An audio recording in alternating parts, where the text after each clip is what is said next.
Smart et réglo, avec un avocat, Guillaume de Saint-Cernin, avocat en droit social. Bonjour Guillaume. Bonjour Arnaud. D'un mot, il faut parler des élections professionnelles et de ce rapport entre les cadres dirigeants. Il y a eu des arrêts un peu contradictoires. Absolument. Juste pour nous éclairer sur le droit, parce que c'est des arrêts qui sont assez récents, ils peuvent voter ou pas, ces cadres dirigeants? Ils ont le même statut qu'un salarié qui vote ou pas? Alors, les cadres dirigeants, c'est une catégorie très spécifique, Arnaud, qui se situe précisément entre la collectivité des salariés, puisqu'il est salarié avec un contrat de travail à l'insubordination, et de l'autre côté, ils sont régulièrement assimilés au chef d'entreprise. Et cette assimilation au chef d'entreprise, de par cette assimilation au chef d'entreprise, ils ne participent en principe pas aux élections professionnelles. En principe pas. C'est une jurisprudence relativement établie. Il y a des critères pour savoir ce qu'est un cadre dirigeant. Enfin, non, ce qui est un cadre assimilé à l'employeur et qui donc ne participe pas aux élections professionnelles. Mais cette notion, cette idée est battue en brèche puisqu'on a la Cour de cassation qui, le 15 septembre 2021, a transmis une question prioritaire de constitutionnalité. QPC. Exactement, une QPC au Conseil constitutionnel, avec à charge pour lui de se prononcer sur la constitutionnalité ou non de cette pratique visant à exclure les cadres dirigeants, mais surtout les cadres assimilés à l'employeur, de l'électorat. Alors donc aujourd'hui, ils ne votent pas, mais cette question est en suspens et sera tranchée probablement dans les prochains mois par le Conseil constitutionnel. Alors, vous l'avez évoqué, vous l'avez évoqué, mais c'est plus précis. Qu'est-ce qui définit vraiment un cadre dirigeant? Parce qu'il y a des règles précises quand même. Le cadre dirigeant, d'abord, c'est une notion qui relève de la durée du travail et pas des élections professionnelles de prime abord. Mais c'est deux choses différentes.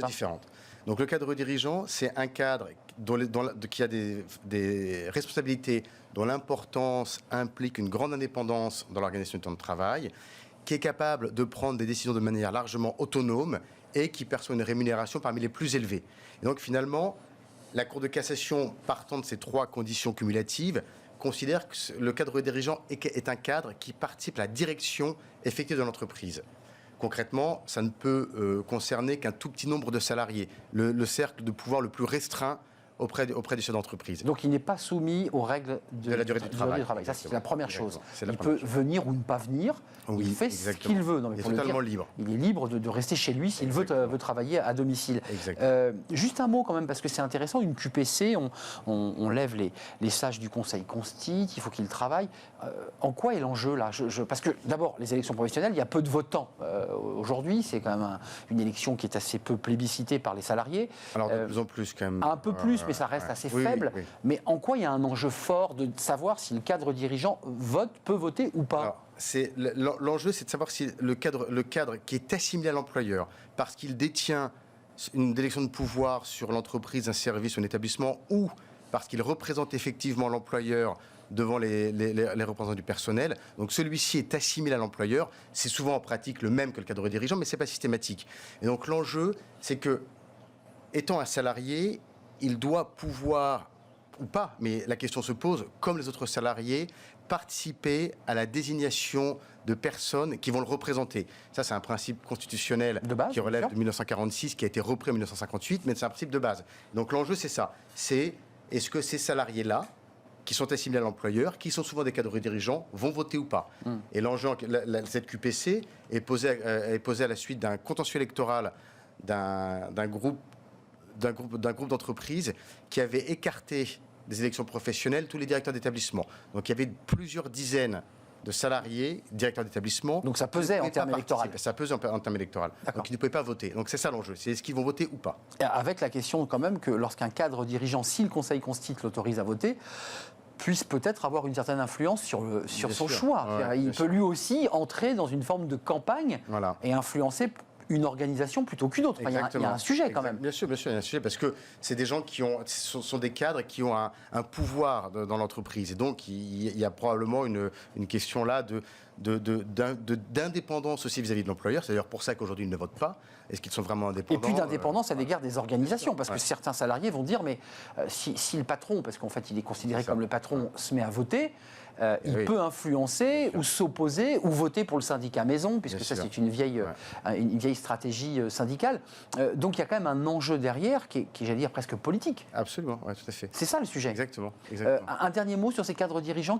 Comment on pourrait les définir? Ils n'ont pas d'action de l'entreprise, ce ne sont pas les actionnaires de l'entreprise. Alors, ils peuvent en avoir. Ils peuvent en avoir, mais surtout, ils n'ont pas de mandat social. C'est-à-dire qu'ils ne sont pas représentants de l'entreprise et ils restent salariés. Donc ils sont liés à l'employeur, ils sont liés à l'entreprise, mais ils ont cette spécificité d'être vraiment à la fois salariés et assimilés aux chefs d'entreprise. Donc c'est vraiment une catégorie très très spécifique. Pendant longtemps, d'ailleurs, on a considéré, à tort probablement, que cette catégorie de salariés ne posait pas de difficultés, qu'ils étaient tellement proches de l'employeur qu'ils étaient de son côté quoi qu'il arrive. Et en fait, on voit de plus en plus des contentieux où ces salariés, cadres dirigeants, remettent en cause ce statut pour obtenir des dommages et intérêts enfin plutôt des rappels de salaire liés à la remise en cause de statut, pour les faire retomber dans le droit commun de la durée du travail. C'est ça. Donc en fait, il y a un enjeu, je dirais, politique et syndical. Il y a un enjeu aussi sur le coût que peuvent faire peser ces cadres dirigeants sur l'entreprise. C'est ça le sujet aussi. Et les demandes, quand on est confronté à ces demandes-là, c'est des demandes qui peuvent se chiffrer en millions d'euros. C'est colossal. Les demandes de rappel de salaire, donc ça veut dire qu'on le ferait basculer cette fois-ci non plus du cadre dirigeant, mais en salarié normal, de droit commun. Exactement. Et donc là, il bénéficie des 35 heures, des heures supplémentaires. Et donc des indemnités qui vont avec. Exactement. Alors, de tous les rappels de salaire sur les heures supplémentaires, absolument. Il est resté 20 ans sur les 3 dernières. Rassurez-moi. Il y a une prescription.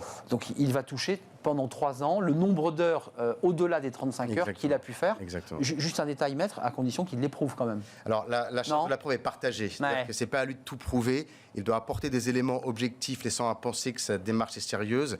Et ensuite, c'est à l'employeur, si le statut de cadre dirigeant est remis en cause, de rapporter la preuve des heures effectivement réalisées. Donc c'est partagé. Juste un mot avant de nous quitter, parce que ce sont des détails comme ça qu'on se pose et qui peuvent paraître évidents pour un avocat. Quand vous dites cadre dirigeant, c'est inscrit sur son bulletin de paie, il y a marqué cadre dirigeant. À quel moment on sait qu'il est cadre dirigeant? On sait qu'il est cadre dirigeant parce que, normalement, d'abord, en général, c'est inscrit dans le contrat de travail. Et ensuite, sur les bulletins de salaire, il n'y a pas de référence à un mécanisme particulier d'aménagement du temps de travail. Pour un salarié lambda, si je puis dire, classique, vous avez 151 heures 67 qui correspond à 35 heures. Un salarié au forfait jour, vous avez 218 jours. Là, il n'a rien. Là, il n'y a rien. Voilà. Droit retraite, il bénéficie de la même chose. Il est salarié. Là, il est salarié, donc il bascule, il cotise. Au chômage, à l'assurance vieillesse, à l'assurance maladie. Comme un salarié. Il est un salarié. Sauf sur le temps de travail auquel il n'est pas assujetti. Exactement. Vous, l'avocat qui conseillez les entreprises, vous en pensez quoi? Dans quel sens pensez-vous que le Conseil constitutionnel va trancher? Parce qu'on voit comme ça, il y a une sorte de mouvement de balancier, là, une hésitation. Alors, c'est assez dur d'imaginer ce que peut être la décision du Conseil constitutionnel, parce que la pratique qui exclut les cadres assimilés à l'employeur des élections professionnelles est quelque chose qui est très ancré dans la jurisprudence, par les tribunaux d'instance. C'est rentré dans les mœurs, quoi. C'est rentré dans les mœurs, voilà. Et donc, c'est très compliqué de savoir dans quel sens le Conseil constitutionnel peut trancher. Donc, si j'entends bien ce que vous me dites, Guillaume, s'il y a quand même aussi des enjeux financiers qui sous-tendent tout ça. C'est-à-dire qui ont des coûts pour l'entreprise, pour pas que le cadre dirigeant, tout d'un coup, se mette à rebasculer en droit commun. Exactement. Ouais. Disons que, en fonction de la décision du Conseil constitutionnel, peut influencer, effectivement, et donner de l'eau à un certain courant. Absolument. Oui, le vrai risque, c'est quand tout va bien, c'est comme pendant le mariage. Quand tout va bien, il n'y a pas de souci. C'est quand le litige arrive qu'on commence à demander des comptes. Et là, ça peut coûter cher à l'entreprise. Merci Guillaume de Saint-Cernin d'être venu sur le plateau. Avocat en droit social. Rappelez-moi le nom de votre cabinet. BG2V. BG2V, voilà, parce que je ne l'avais pas noté. Merci de nous avoir rendu visite et de nous avoir éclairé. Le Conseil constitue, c'est quand le verdict? Dans quelques mois. Quelques mois. Oh, ouais. Donc ils vont examiner l'ensemble des jurisprudences, on est d'accord, et ils vont examiner tous ces cas pour trancher ou pas sur savoir si ce cadre dirigeant sera en mesure de voter ou pas aux élections professionnelles. Exactement. Parce qu'il a le droit de voter aux élections présidentielles. Ça, il n'y a pas de QPC sur le sujet. Non, pas encore. On est rassurés. Merci d'être venu sur notre plateau. On fait une courte pause. Le cercle RH est dans quelques instants. Restez avec nous. On reçoit la directrice générale adjointe de Boursorama. Tout le monde connaît Boursorama. Évidemment, c'est une banque en ligne spécialiste dans le courtage, les actions en bourse, bien entendu. C'est aussi un média. Quand on va sur Internet, on tombe sur ce média, Boursorama. Elle est avec nous. Alors, c'est une entreprise qui cartonne. Les résultats sont bons. C'est une entreprise qui a fait aussi des choix en matière de télétravail et on va en parler avec elle juste après la pause.